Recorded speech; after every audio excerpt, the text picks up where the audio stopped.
Good morning বন্ধুরা, আমি এখন গাজর আর টমেটোর জুস করব।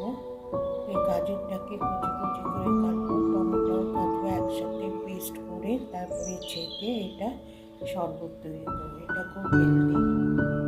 এখন শুরু করি।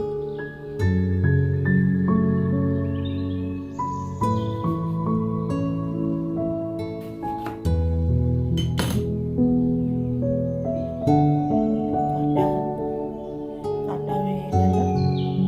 এখন এইগুলোকে কুচি কুচি করে মিক্সিতে পেস্ট করবো। মিক্সিতে পেস্ট করলাম টমেটোর জুসটা, টমেটোটা আর এটা হচ্ছে গাজর। এখন দুটো একসাথে করে ছাঁকনি দিয়ে ছেঁকে তারপরে তৈরি করবো। এবার ছাঁকনি দিয়ে ছাঁকবো দুটো একসাথে।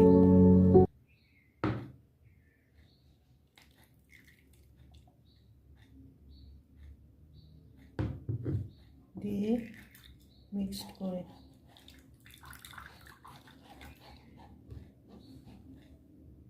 ছাঁকনি দিয়ে ছাঁকা হয়ে গেল। এখন এইটার মধ্যে 2 চামচ মধু দেবো পরিমাণ মতো।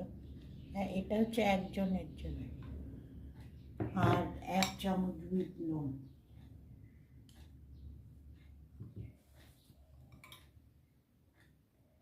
বন্ধু, আমার গাজর আর টমেটোর জুসটা তৈরি হয়ে গেল।